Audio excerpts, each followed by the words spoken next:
பெண்கள் பதில் தர ஒரு 100-200 வருடம் ஆகலாம். அதுவரை பொறுத்திருந்து அந்த பதிலை பெற்றுக்கொள்வார்கள்.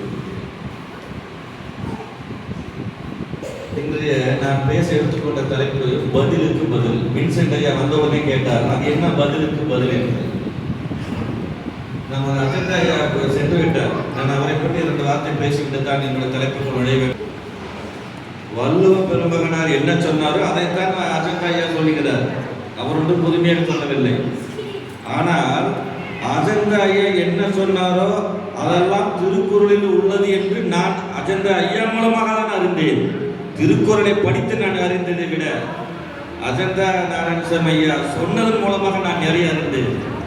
அதிலே ஈதல் அவர் எடுத்துக்கொண்ட முக்கியமான ஒன்று ஈதல்.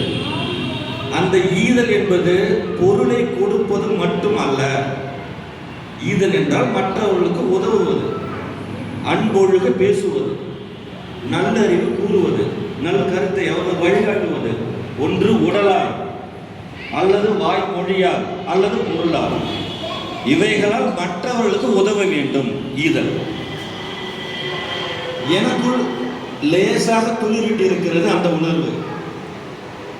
கேள்விக்கு பதில் என்றால் ஒரு கேள்வி கேட்கப்படுகிறது, பதில் சொன்னால் முற்றுப்புள்ளி, முடிந்துவிட்டது. நான் எங்கு துவக்குகிறேன் என்றால் அந்த பதிலில் துவக்குகிறேன். பதில் என்றால் என்ன? ஒரு தேவையை பூர்த்தி செய்வதுதான் பதில். என் தேவையை பூர்த்தி செய்வதற்கு ஒரு பதில் வந்ததல்லவா? அதே போன்றே வேறு எங்கேயும் ஒரு கேள்வி எழுந்திருக்கலாம், எங்கேயும் தேவை இருக்கலாம். அங்கு நாம் ஒரு பதிலாக செல்ல வேண்டும். அதாவது சுருக்கமா நம்முடைய வழக்கத்தில் சொன்னா, உனக்கு வேணும் போது நீ வாங்கிட்டீல்ல, அடுத்தவங்க வேணா கொடு, நீ பெரு கொடு என்பதை நான் பெற்ற பதில் என்பது என்னுடைய மனசாந்திக்காக வந்திருக்கக்கூடியது. அது போன்ற பதிலை மற்றவர்களுக்கும் கொடுக்க வேண்டும். ஒரு முற்றுப்புள்ளியாக இல்லாமல் கமா என்பது போல அது ஒரு தொடர் அறுக்காத சங்கிலியாக தொடர வேண்டும். நான் என் வாழ்வில் நடந்த ஒரு சம்பவத்தை நான் சொல்லுகிறேன். நான் கோவையில் வசித்திருந்த காலத்தில் வடவள்ளியில் இருந்து பேரூர் செல்ல வேண்டும் என்றால் ஒரு 6-7 கிலோமீட்டர் காட்டுக்குள் தான் செல்ல வேண்டும். நான் வண்டி ஓட்டிக்கொண்டு செல்கிறேன். அப்பொழுது நடு வழியில் ஒரு மாணவன் 5வது 6வது படிப்பான். அவன் எனக்கு விரலை இப்படி காட்டுகிறான், லிஃப்ட் கேட்கிறான். நான் நிறுத்தி அவனை ஏற்றுக்கொள்கிறேன். போகும்போது அவனை கேட்கிறேன், ஏன்பா இங்கே நின்று இருக்கியே, தினம் எப்படி போவேன்? இப்படி தானே லிஃப்ட் கேட்டு போவேன். யாரும் வரலன்னு எப்படி போவேன்? நான் அப்படியே கஷ்டப்பட்டு போயிடுவேன். மழை வந்தால் என்ன செய்வேன்? ஓரமாக நின்றுக்குவேன். ரொம்ப மழை வந்தால் வீட்டுக்கு திரும்பி போயிடுவேன். இதுதான் வாழ்க்கை. நான் அப்படி பேசி கொடுத்துக்கிட்டே போய் பேரூர் அந்த பள்ளிக்கூடத்துக்கு முன்னாடி இறக்கி விட்டுட்டு அந்த பையனை நான் கேட்குறேன், சரிப்பா நான் உனக்கு உதவி செஞ்சதில்ல, அந்த காட்டுக்குள்ள இவ்வளோ தூரம் கொண்டு விட்டுருந்தேன்ல, எனக்கு ஏதாவது கொடுன்னு நான் கேட்டேன். அந்த பையன் முடிக்கிறான், உனக்கு நான் உதவி செய்யும் போது நீ திருப்பி எனக்கு எதாவது செய்யணும்ல. ஒரு கடையில் போய் நீ காசு கொடுத்தாலும் பொருள் கிடைக்குது. அப்போ நீ எதுவுமே கொடுக்காம நான் உனக்கு ஒரு உதவி செஞ்சிருக்கேன்ல, பதிலுக்கு நீ எனக்கு ஒரு உதவி செய்யணும்னு சொல்றேன்.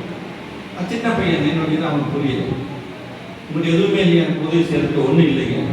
அப்போ நான் சொல்ற மாதிரி செய்யறியா? சரி, இன்னைக்கு சாயங்காலத்துக்குள்ள நீ யாருக்காவது உதவி செய்யணும். சரி செய்யற, சரி தலையாட்டிட்டு நான் செய்ய மாட்டோம் தெரியவா போகுது அப்படின்னு நினைக்காத. இந்த அண்ணாவுக்கு எல்லாம் தெரியும், இறக்க தேவன் என்னன்னு சொல்லிடுவார்.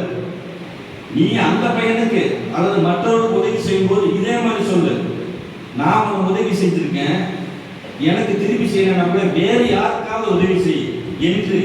நீ நான் பெற்ற பதிலை உனக்கு தருகிறேன், நீ பெற்ற பதிலை அடுத்தவர்கள் கொடு. இந்த பதில் என்பது சமூகத்துக்குள்ளே உழவட்டும், ஒரு சங்கிலியாக உழவட்டும், என்றும் அறுபடாமல் மற்றவர்களுக்கு பயன்பட வேண்டும், தொடர்ந்து அது செல்ல வேண்டும் என்று அந்த மாணவன் கேட்டுக்கொண்டேன். அந்த மாணவனும் சந்தோஷமாக சென்றார். என் மனதில் அது பசுமா நான் இப்போது பதிந்து விட்டது. இப்பொழுது நான் பதிலுக்கு பதில் என்று ஒரு நூலை எழுதி கொண்டிருக்கிறேன். அதில் துவக்குறையாக தான் நான் இப்போது இருக்கிறேன். மீண்டும் அடுத்த சந்திக்கிறேன். நன்றி.